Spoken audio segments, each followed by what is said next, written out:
Assalamualaikum and good morning to all my students of class 9. My name is Ms. Ghana and I will teach you chemistry online. The reason behind these online classes is the current situation going around the world because of COVID-19 virus, which transmitted from people to other who are in close contact. So, we should take some precautions by maintaining a safe distance. Now coming back to the topic, today we will start our subject from chapter number 1, Introduction to Chemistry, page number 1.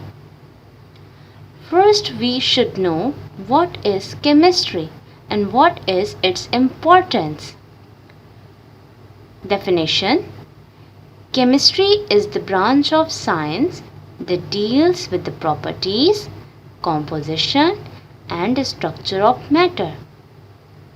Chemistry also deals with the changes involved in the matter. It also deals with the principles governing the changes which matter may undergo. To understand chemistry, what we know, chemistry is the branch of science. Chemistry is the branch of science. Chemistry science की एक branch है. And what we are going to study in chemistry? We are going to study in chemistry about matter. So my question is that, do you know what is matter? Matter is anything which has mass and occupies space. वो तमाम चीज़ें जो मास रखती हों और वो space occupy करती हों, वो तमाम ऑब्जेक्ट्स मैटर कहलाते हैं. For example, your pen, your book, a glass of water and dust, these all the materials are matter. How? कैसे हम इन्हें मैटर कह रहे हैं? क्योंकि पेन है, बुक है या ग्लास ऑफ वाटर है या डस्ट है, ये अलग अलग एग्जाम्पल्स मैंने ली. तो अगर आप बात करें पेन की या बुक की, तो हमें पता है कि उसका एक मास होता है, वो स्पेस ऑक्युपाई करती है. अगर हम डस्ट की या वाटर की बात करते हैं, तो हमें मालूम है कि वाटर भी स्पेस ऑक्युपाई करता है और डस्ट भी स्पेस ऑक्युपाई करती है. Same as that they both have mass. Water जितनी आप क्वांटिटी बढ़ाते जाएंगे उसका मास बढ़ता चला जाएगा. सो आपको समझ में आया कि मैटर क्या है? Matter is anything which has mass and which occupy some space. Now अब केमिस्ट्री में हम क्या डिस्कस करने वाले हैं about matter? We will discuss about its composition and many other things. First is composition of matter. So what is the composition of matter? यानी कि matter को कैसे कंपोज किया जा रहा है, कैसे बनाया जा रहा है, एक मैटर कैसे बनता है. We have few examples. Number 1 is water. अगर हम वाटर को देखें तो ये वाटर का मॉलिक्यूल है. यहाँ मैंने आपको इसकी कॉम्पोजिशन बताई. इसमें मैं आपको बता रही हूँ कि वाटर जो है वो दो एटम्स से, दो एलिमेंट्स से मिलके बना है. एक आपका हाइड्रोजन हो गया और एक आपका ऑक्सीजन हो गया. ये दो एलिमेंट्स मिलकर आपका एक वाटर का मॉलिक्यूल कंपोज कर रहे हैं. This is the composition of water. Same as that, if we see NaCl, NaCl is a common salt जो घरों में आपके इस्तेमाल होता है, सॉल्ट. ये NaCl अगर आप इसका फॉर्मूला देखें तो आपको दिख रहा है Na सोडियम, Cl क्लोराइड. यहाँ पर आपके पास दो चीज़ें हैं, दो एलिमेंट्स हैं, एक आपका सोडियम, एक आपका क्लोरीन. ये दो एलिमेंट्स कंबाइन होकर क्या कंपोज कर रहे हैं? सोडियम क्लोराइड, आपका common salt. Same as that calcium carbonate. Calcium carbonate कैसे कंपोज हो रहा है? इसकी कॉम्पोजिशन में हमारे पास दो मॉलिक्यूल्स हैं, कैल्शियम ऑक्साइड, ये सॉलिड फॉर्म में होगा, and carbon dioxide which is a gas, they both combine and compose calcium carbonate. This is the composition of matter, यानी एक मैटर जो है वो कैसे कंपोज हो रहा है। हमने आपको बताया कि दो एलिमेंट्स या मॉलिक्यूल्स उनके आपस में कंबाइन होंगे और वो उस मैटर को कंपोज करेंगे। ये सारी चीज़ें हम पढ़ते हैं कॉम्पोजिशन ऑफ मैटर में। After that we have structure of matter. What we will discuss in structure of matter? Same, we have common example water. Water का जब आप स्ट्रक्चर देखेंगे तो हमें पता है कि यहाँ पर हमारे पास एक ऑक्सीजन है एंड 2 एटम्स ऑफ हाइड्रोजन। अब इस ऑक्सीजन को ऑब्जर्व करें, it has 2 lone pairs of electron and 2 single pair of electrons। यहाँ पर इन्हें बॉन्डिंग होगी इनकी हाइड्रोजन के साथ। हाइड्रोजन अपना एक एक इलेक्ट्रॉन, ये 2 हाइड्रोजन है, ये दोनों अपना एक एक इलेक्ट्रॉन जो है, इनके हाउस में एक ही इलेक्ट्रॉन है, ये अपना एक इलेक्ट्रॉन इस ऑक्सीजन के साथ कंबाइन करेंगे, बॉन्डिंग करेंगे, शेयर करेंगे। इससे क्या होगा कि अब ये जो बॉन्ड बना है ये कोवलेंट बॉन्ड कहलाता है। इस बॉन्ड की वजह से ये वाला इलेक्ट्रॉन, हाइड्रोजन का इलेक्ट्रॉन, काउंट किया जाएगा ऑक्सीजन के इलेक्ट्रॉन की जगह, ठीक है। और ये वाले ऑक्सीजन का इलेक्ट्रॉन हम हाइड्रोजन में भी काउंट कर सकते हैं क्योंकि इनके दरमियान क्या हो गई, बॉन्डिंग। अब ऑक्सीजन को अपने ऑक्टेट को फुल करने के लिए, अपना हाउस फुल करने के लिए टोटल 8 इलेक्ट्रॉन्स चाहिए थे। इसके पास 2 इलेक्ट्रॉन जो थे वो कम थे। इसने ऑक्सीजन ने हाइड्रोजन के साथ बॉन्डिंग की और इसने अपना मॉलिक्यूल बनाया जो हमें यहाँ दिख रहा है H2O। This is the structure of a matter, this is the structure of water. Same as that we have NaCl। NaCl आपका कॉमन सॉल्ट। इसका स्ट्रक्चर का हम देखें तो हमारे पास क्लोरीन है, इसके हाउस में 7 इलेक्ट्रॉन्स हैं। 7 इलेक्ट्रॉन्स हैं, 8 चाहिए, यानी कि 8 होने चाहिए। एक इलेक्ट्रॉन, 1 इलेक्ट्रॉन जो है वो कम है, तो इसने सोडियम के साथ बॉन्डिंग की।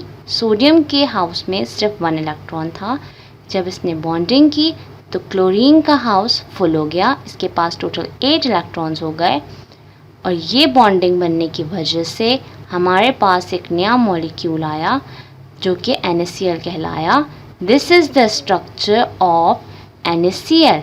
सो ये जो चीज़ें हमने पढ़ी, ये जो हमने पूरा पढ़ा, ये हमारा था स्ट्रक्चर ऑफ मैटर कि एक मैटर जो है उसका स्ट्रक्चर हम कैसे पढ़ सकते हैं। किसी भी मैटर का स्ट्रक्चर हम ऐसे पढ़ते हैं। कंपोजिशन हम ऐसे पढ़ रहे थे, स्ट्रक्चर को हमने ऐसे पढ़ा। Next we have is properties of matter. In this topic we study about 2 things, physical properties and chemical properties. What are the physical properties of matter? Color, taste, odor or smell, melting point or boiling point, or shape of matter. Like that if we are talk about ice, एक ice cube है, उसकी shape देख लें आप, उसका colour, उसका test, उसका order, उसका मेल्टिंग पॉइंट, उसका बॉइलिंग पॉइंट। तो ये तमाम चीज़ें जो हम कंसिडर कर रहे हैं, these all are the physical properties of that matter. And if we are talking about chemical properties, we have 2 examples. Water, a common example, water on decomposition, it decompose into 2 elements, hydrogen and oxygen. Water जब decomposition में जाएगा तो ये decompose होकर 2 चीज़ें बनाएगा। एक आपकी हो गई हाइड्रोजन गैस और दूसरी हो गई आपकी oxygen gas. Same as that we have NaCl। NaCl आपका salt, common salt. On decomposition ये टूटेगा तो क्या बनाएगा, sodium metal, and it release chlorine gas. तो यहाँ पर हाइड्रोजन, वाटर और NaCl की जो डिकम्पोजिशन बताई गई कि भाई ये डिकम्पोज हो रहा है और ये दो इस तरह मॉलिक्यूल्स या एलिमेंट्स दे रहा है आपको। तो ये जो सोडियम क्लोराइड और वाटर के बारे में बताया गया, ये इसकी केमिकल प्रॉपर्टीज़ के तौर पे पढ़ा जाता है। Okay, now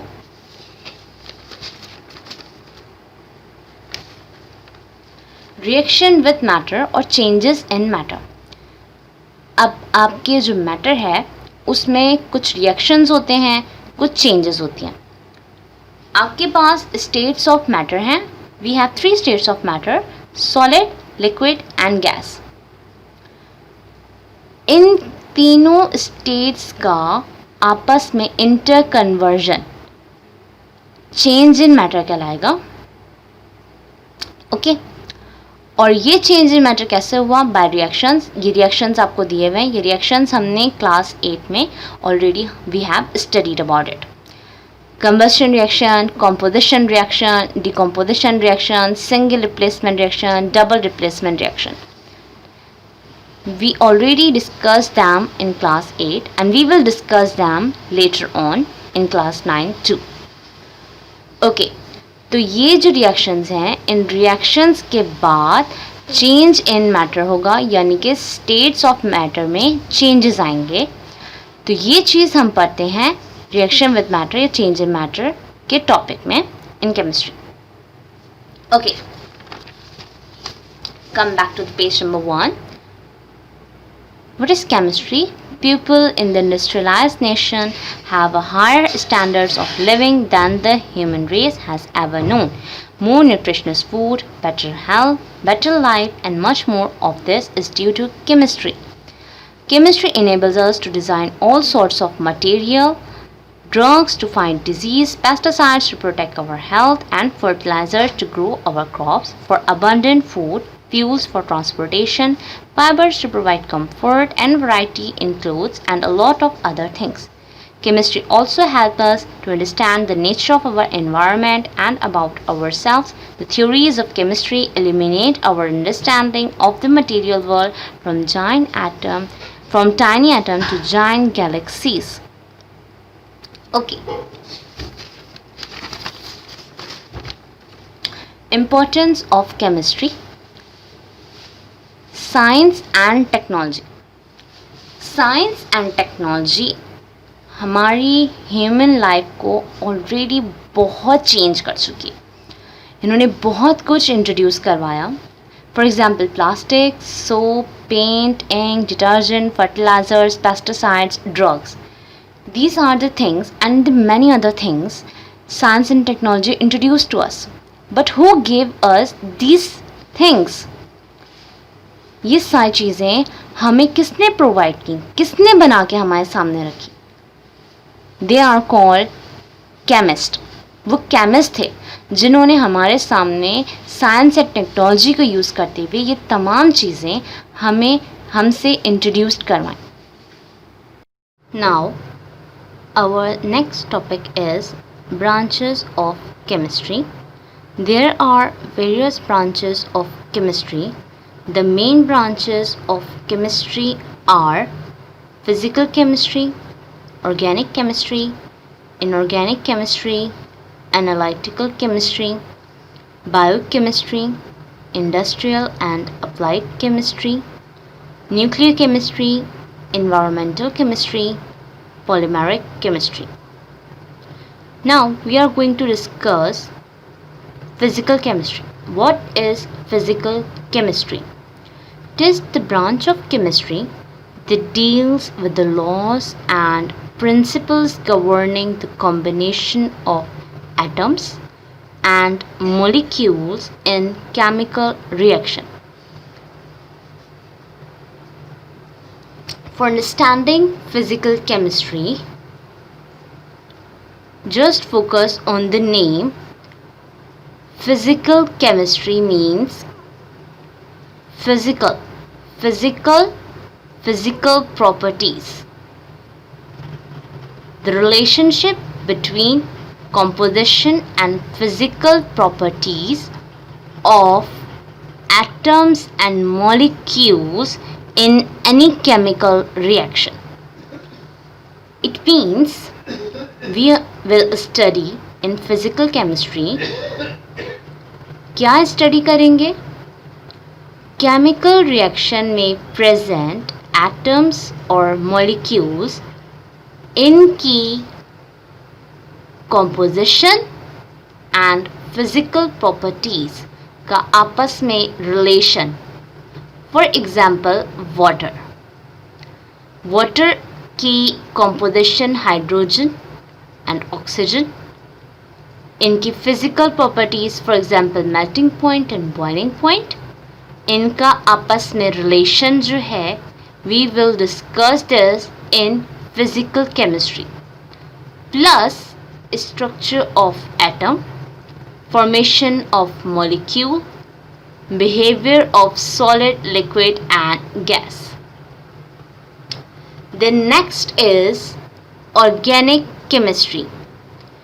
It is the branch of chemistry that deals with carbon compounds with the exception of carbon dioxide, carbon monoxide, metal carbonates, bicarbonates and carbides. Actually, it is the chemistry of hydrocarbons and their derivatives. Most of the consumer products are organic in nature. To understand organic chemistry,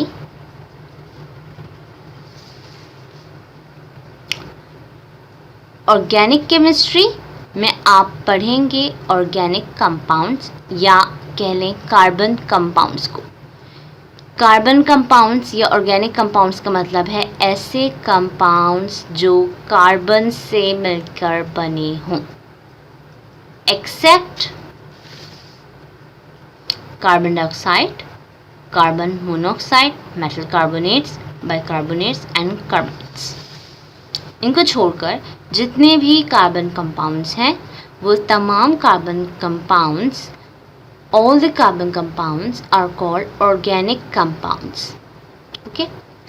And hydrocarbons means compounds having two elements, hydrogen and carbon.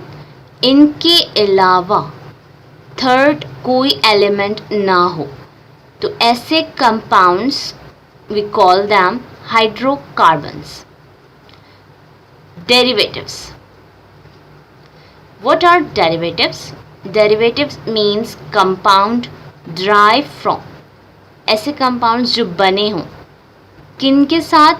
Hydrocarbons के साथ और organic compounds के साथ, उन्हें हम कहेंगे derivatives. तो इनकी स्टडी हम करते हैं ऑर्गेनिक केमिस्ट्री में. Next branch is inorganic chemistry. It is the branch of chemistry that deals with the chemistry of elements and their compounds generally obtained from non-living organisms, for example, from minerals.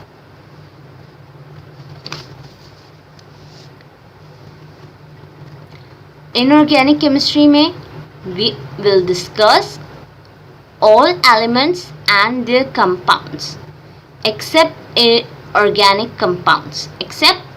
compounds. यानी कि inorganic chemistry में universe में present जितने भी elements हैं and उनके compounds, इनकी study हम इनऑर्गेनिक केमिस्ट्री में करते हैं एक्सेप्ट ऑर्गेनिक कंपाउंड्स. ओके, जो हम ऑर्गेनिक केमिस्ट्री में डिस्कस करते हैं. Fourth one is analytical chemistry. It is the branch of chemistry that deals with the study of the methods and techniques involved to determine the kind, quality and quantity of various components in a given substance. Analytical chemistry में we discussed given substance. Any substance जो हमें given हो, उनके components की quantity, kind, quality, इन्हें determine करने के लिए, पता लगाने के लिए जो मेथड्स और टेक्निक्स हम यूज़ करते हैं, ये सब स्टडी कहाँ हो रही है? एनालिटिकल केमिस्ट्री में।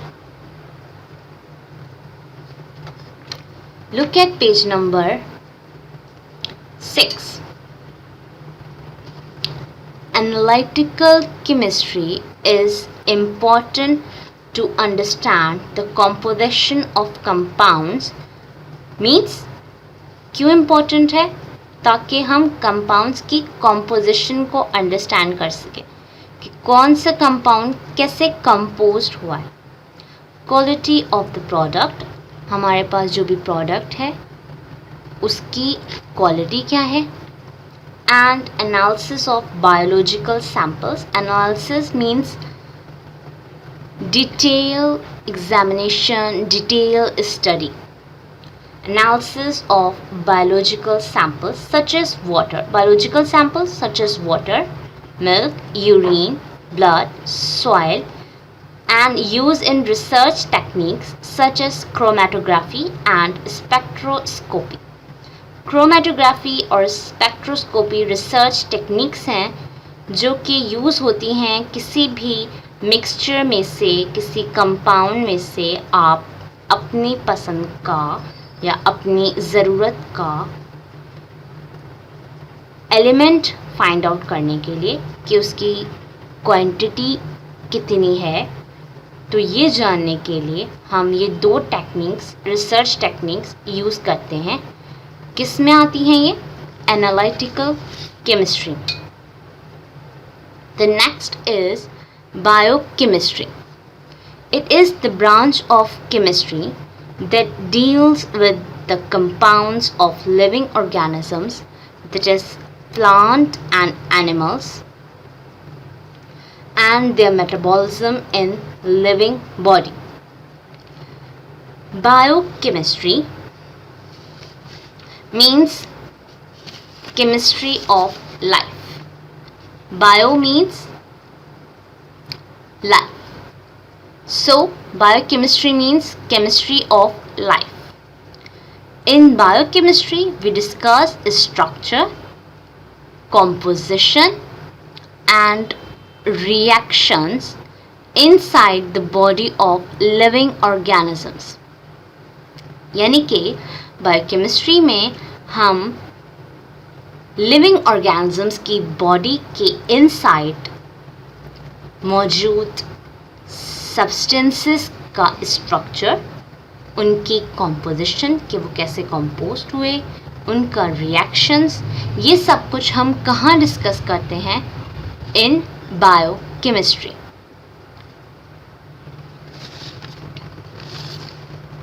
Next is industrial chemistry. It is the branch of chemistry that deals with the study of different chemical processes involved in chemical industries for the manufacture of synthetic products like glass, cement, paper, soda ash, fertilizers, medicines, etc. Okay. We discuss in this branch about synthetic products. What is the meaning of synthetic products? Synthetic products, there are two types of products, natural products and synthetic products. Natural products वो products हैं जो हमें nature से बनी बनाई मिल जाती हैं. But the synthetic products are the products which we made, जो हम बनाते हैं. कहाँ बनाते हैं? इंडस्ट्रीज़ में बनाते हैं. तो जो प्रोडक्ट्स इंडस्ट्रीज़ में बनाई जाती हैं केमिकल रिएक्शंस के थ्रू, वो तमाम प्रोडक्ट्स हमारी इंडस्ट्रियल केमिस्ट्री में आती हैं. जैसे कि glass, cement, paper, soda ash, fertilisers, medicines etcetera. ये एग्जाम्पल्स हो गए। Next is nuclear chemistry. Nuclear chemistry is the branch of chemistry that deals with the study of changes occurring in the nuclei of atoms accompanied by the emission of invisible radiations. Nuclear chemistry में what we will discuss about two things. Number one, nucleus, and the second is radioactivity. So nuclear chemistry में हम दो चीज़ें discuss करते हैं. Number one is nucleus of an atom, and the second is radioactivity. Radioactivity वो atoms that emit radiations to be stable. ऐसे atoms जो stable नहीं होते, वो स्टेबल होने के लिए रेडिएशंस इमिट करते हैं. For example radium. Have you watch your watch और स्विच बोर्ड्स? ऐसे वॉचेस या स्विच बोर्ड्स जिनमें से in the night, in the dark आप ऑब्ज़र्व कर रहे हैं कि वो ग्लो कर रहे हैं, उनमें से ग्रीन लाइट जल रही है, तो वो एटम्स आपके रेडियम कहलाते हैं. इसके अलावा हमारा रेडियो एक्टिव एलिमेंट्स का यूज़ बहुत सारी जगहों पर होता है. इलेक्ट्रिसिटी में होता है, इलेक्ट्रिसिटी प्रोड्यूस करने के लिए. इसके अलावा मेडिकल में यूज़ होता है. हम रेडियो एक्टिव रेज यूज़ करते हैं ट्यूमर या कैंसर सेल्स को किल करने के लिए. Next is environmental chemistry. It is the branch of chemistry that deals with the study of interaction of chemical materials and their effect on the environment of plants and animals. Personal hygiene, pollution and health hazards are important areas of environmental chemistry. Environmental chemistry name से आपको पता चल रहा है कि it is the chemistry of environment. अब हमारे environment दो तरह के होते हैं. Number one is biotic and number second is abiotic. Biotic में we discuss about living organisms and abiotic में we discuss about temperature, pressure, water. So in environmental chemistry we discuss about the relation between them. इनका आपस में relation है. इनके relation से जो भी इन्वायरमेंट पे अफेक्ट होगा वो हम कहाँ पढ़ेंगे? एनवायरमेंटल केमिस्ट्री में. इसकी बेस्ट एग्जांपल है pollution, like air pollution, water pollution. Chemicals जो केमिकल इंडस्ट्रीज से निकल रहे हैं वो हमारे एयर और वाटर में पोल्यूशन क्रिएट करता है, जिनसे हेल्थ हैज़र्ड्स कॉज होते हैं. हेल्थ हैज़र्ड्स मीन्स ऐसी डिजीज़ेस कॉज होना जो आपकी स्किन के लिए, आपके लंग्स के लिए, आपकी आइज़ के लिए बहुत डेंजरस हैं, तो वो हेल्थ हैज़र्ड्स में आती हैं. Okay, the next is polymeric chemistry. It is the branch of chemistry that deals especially with the study of polymerization and the products obtained through the process of polymerization, such as plastics, synthetic fibers, papers, etc. Polymeric chemistry में हम discuss करते हैं polymerization, a process, polymerization. What is polymerization?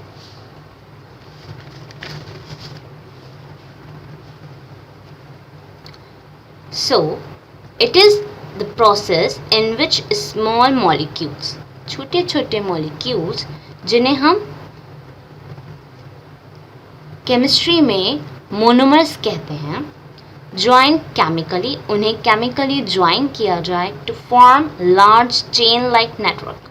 Network यानी जाल, जाल की तरह उनका चेन लाइक कोई चेन है, वो चेन है, लार्ज चेन लाइक स्ट्रक्चर बन रहा है, लेकिन वो जाल की तरह बिछा हुआ है, नेटवर्क बन गया उसका. तो वो स्मॉल मॉलिक्यूल्स यानी मोनोमर्स से पॉलीमर्स बने, यानी कि लार्ज चेन लाइक नेटवर्क्स, तो ये प्रोसेस कहलाता है पॉलीमराइजेशन। अब इस प्रोसेस के थ्रू क्या बन रहा है, हमारी इंडस्ट्रीज़ हमें क्या प्रोवाइड करती हैं, plastics, synthetic fibres. Synthetic fibres means वो फाइबर्स जो हम सिंथेसाइज करते हैं, जैसे पेपर्स एट्सेट्रा।